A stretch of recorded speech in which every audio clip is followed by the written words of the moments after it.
Hello, bag chasers. It's me, Reckless Ray On November 6th, we are back at it again. Portfolio updates, updates. What's going on in the market? Interesting news updates. So, with that said, let's get the housekeeping out of the way. Shout out to my bag chasers. You guys will be getting this first, as always. Um, for those not familiar, if this is where you're coming in, um, the Bag Chasers are a Patreon group started by Anton Daniels, antondaniels.com. Great man. Doing a lot for the community and people at large. It's a great networking space, and it's a space that I'm a part of. So, any direct access to me would be done through there via the crypto channel, unless you are already a part of my network. Um, they get these videos 72 hours, 3 days before everybody else does. So you get first access via the crypto channel in there and the content creation channels in there. A lot of great stuff going on in there outside of crypto, but this is my bag, so this is what I'm my way of contributing to them. Okay, so let's jump into it. As we can see, going through the top 10 here, there's some changes.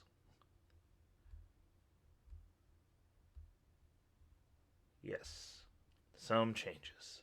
So what we did this week is, as I'm moving into my positions for next year, I started, well, obviously, first thing, let's talk about the market pumped, which was nice. There's a nice little pump there. So, the way that I run my portfolio personally is I use it as a pool of money. So, with that said, as that pool grows, hopefully, if you're making good investments, which honestly, if I would have done it this way at the beginning of this year, my portfolio would not have taken the hits that it took this year because I would have walked with some money from all of the things I was involved in. But the way that I've decided that I'm doing it moving forward is I'm functioning it as a pool of money. So, for instance, if it's $10,000, when it gets between 10,500 and $11,000, I pull that and I put it into a cash pool.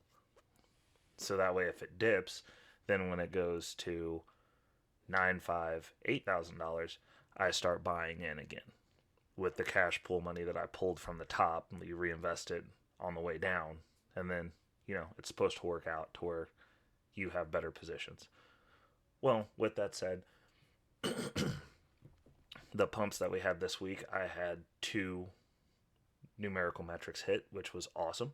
So we did some reallocating. And we can see that with the top 10, running down the top 10. Obviously, we have our Ethereum and our Lido staked Ethereum. Those are a favorite of mine. That's a long-term hold for me. Cosmos Hub pumped this week. There was not a purchase in there. It was just going up, so it moved up. Olympus dipped a little bit, but it's still sitting at around $10, which is cool. I'm fine with that. Obviously, my Bitcoin bag, that's a staple. It's still sitting there. I haven't bought that position, bought past that yet. So, a couple of the things that I did do though, I did get in on the that Alchemix deal, and I will be, like as I said last video, I will be diving deeper into that next year. Like I'm probably going to be utilizing that quite a bit from what I'm researching and the way that it synergizes with the way that I do my investment portfolio. I'm going to be using that next year. Like I'm pretty sure that's just what it's going to be. So obviously those are there. The thing that you'll see here is I have a LP that I started for my cash pool that is in euros. So the reason I did this was obviously dollars are trash, but as far as opportunities in which if I've got a cash pool sitting around, so I don't believe in having too much of anything stagnant in my portfolio. I try not to have stuff down in the stagnation range. And there was a euro based LP token. It's two tokens. This is one of them, which is why it's up here in the top 10 now.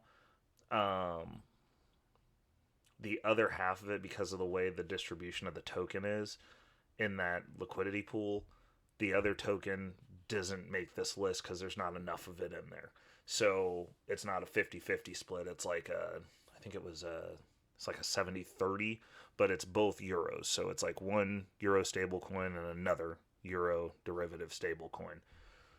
So that's what I'm doing for that. And the reason I'm doing that is because it gets me more into an active income position in regards to like what I'm getting off of it versus just having a pool of money, which for half of the week before the second part of the pump that we got, I just had stable coins just sitting there. And I don't like stale money. Like I want it doing something. I mean, with inflation the way that it is, like I am not a fan of holding cash, even if it's a crypto cash. Like I don't want cash, period, unless it's working. So everything in the active portfolio is going to be working. So as we run down through here, we've got Cosmos, Olympus, Bitcoin, Eurostable, Synthetic Coin, Alchemix, Optimism, Frax, Stablecoin, and Osmosis. So moving forward into next year, a couple of things that I'm going to be doing that should be pretty fun is like I'm going to start shutting this portfolio down, which for me that means converting this over into a ledger. And starting this year, I will do active ledgers that are on the back end, which will be holding these holdings. And then I'll be figuring out what I'm going to do with that money, because like that this money will probably spill into something that like goes into the main ledger, into the vault, like whatever's made off of this. But I'm going to move all of this over to a ledger. It'll probably have a few less positions, and then I'll rebuy in to the ones that I've decided to keep moving forward into the next year. But I'll condense these down into things that don't require as much maintenance, because like some of these are a little bit riskier than others. So I'm not going to want to mess with that on that ledger specifically. So that's what we're looking at moving into next year. The other thing that we're going to do next year is, since I'm documenting this now, you'll get to see one of these portfolios get built out, most likely. And that's just going to be following the process of me putting a little bit of money into the market at a time and hopefully seeing it grow. So whatever I have in the cash pool at the end of the year will be this foundation and the start of the new pool. So if we end the year up, cool. If we end the year down, then that cash reserve pool will be bought into stuff. So like it'll just be basically starting from scratch. This will go over to the retired ledger, and we'll keep pushing forward. But you'll get to see how we build out piece by piece, because like it's not going to start off with stuff in all the accounts, because like this is kind of picking up after things have happened. So next year you'll get to be there for the things happening. So moving forward into interesting news. So this was spurred because of a couple of conversations that we had in the back channel and the Patreon group. And we were talking about NFTs, specifically Solana, which is a big NFT platform. Like they do other stuff there, but keeps going down, whatever, blase, blase. And then everyone wants to like draw these comparisons about how great it is and how it compares to Ethereum. So I've got a couple of things that are pretty interesting that we found. So in regards to that conversation, so this is for you guys. We were talking about Instagram's going to integrate with Solana, and all the Solana people are like, that's a great deal. And it is. It's awesome that they're going to allow you to show your NFTs. But who is Instagram, which will then roll over to Facebook, actually using to mint their NFTs?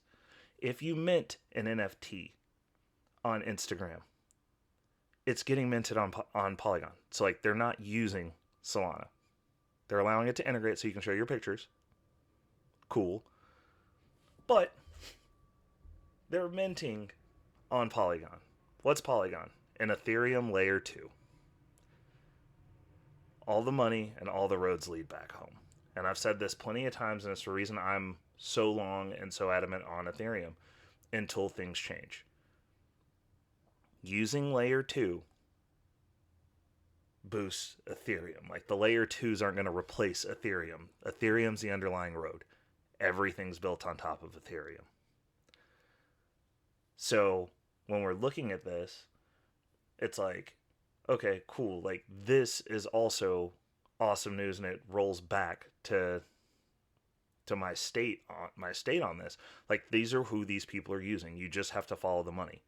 Like, an integration, like allowing someone to integrate with your thing, doesn't mean that they're using your project. They tell you who they're using. They are saying they're using Matic, Polygon, layer 2 Ethereum. That goes back to Ethereum. So, like, the chain that's being utilized, again, is Polygon, which is on top of Ethereum as a layer 2 scaling solution. Not replacing Ethereum, on top of Ethereum. The ground road is Ethereum. So we'll throw that out there. That's an interesting one. The other one that I've got, platform, which, not, they're places that are shipping and have things that are done. They're building on what? Immutable X. What's Immutable X, everyone? For those of you who don't know, Immutable X is a chain that is a layer 2 scaling solution, also on Ethereum. The thing that I find interesting about Immutable X, and like, I hadn't started doing any real research till I saw this and saw that they had games released already and things that are usable, is Immutable X has gasless transactions. My Cosmos play for Atom, the whole premise of me liking that ecosystem as much as I did was because they have gasless transactions, which would be awesome for games because it's fast and there's no gas, which means that you can play a game on there and you're not having to pay every single transaction that happens. Immutable X does the same thing on Ethereum, which I said Ethereum's going to eventually get to it. And like, you know what? I'm not researching every single thing that comes across until something hits my path that gets me to look at it. But Immutable X is doing exactly that, which is really interesting. So I'm going to have to delve into this. The other thing that people should be aware of when interacting with these things, and it's the reason that my stuff, personally, I don't connect my stuff to anything, because this is going to roll back to being able to track your credit. And like, you want to flex out here on Instagram and these public platforms. My personal suggestion is, and the way that I would navigate it, is to have a wallet dedicated specifically to that, because they are using these things to build a profile on you. And like, the more you connect to these centralized entities with those wallets, they're able to go, okay, we know who you are. We know who this wallet is. You are no longer anonymously transacting, because they can track everything that wallet does. And now they're going to be able to build a trail on that. And so like, this will come with like mass adoption, but like, with mass adoption they're going to start eating up at the privacy, because like, you already have an Instagram profile, Instagram and Facebook. And like, if you have an account at GameStop, they know everything about you. They already have your information. What you're doing when you connect those wallets to interact and like flex the stuff that you have, is now you're giving that wallet an identity as well. That they'll be able to follow you through all of your DeFi space actions. So that's something to think about. I mean, the people that have been in the game a long time will already know this. Most of the people who haven't won't. And by the time everybody else comes in, this isn't going to be even important to them, because it's going to be too late. There's not really going to be the money-making opportunities. And those of us who are here already will hopefully all be rich if people are in the market the way they say they are. But just something to think on. There's some really great news, a lot of momentum in the market this week. I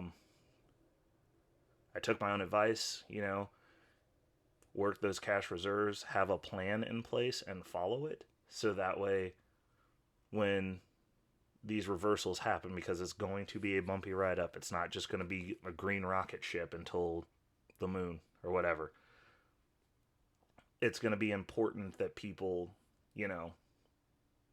are following those plans and making those plays. So that's all I've got for you guys this week. Hope you have a good one. Obviously, this will go live on Wednesday, so those of you in the Bag Chasers who are getting it early, be sure to like, subscribe. If you're not subscribed, leave feedback in the comments. I do reply to the comments down on my videos. And on Wednesday, share. Also, in the advent that I get canceled on YouTube, I am double uploading this, so I do have a backup on Rumble. I am on Rumble.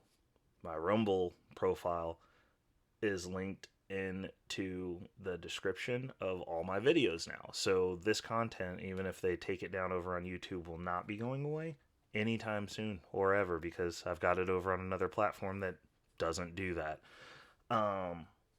Lastly, obviously, this is not financial advice. This is for entertainment purposes only. Hopefully some of you see some things that pique your interest, do some of your own research, and make some moves that work out for you. As always, every video we're going to be working towards, especially towards the end of this month, the tearing down of this portfolio and shifting it over to a ledger, and getting things prepped to make next year the best year of our lives. So hopefully none of you guys fumble the bag. Hopefully this starts off your week right. We start off our week strong, make good financial decisions, and working towards a better future for everyone and everyone in their households. You guys have a good one. I'll be back at you next week. We'll talk to you later.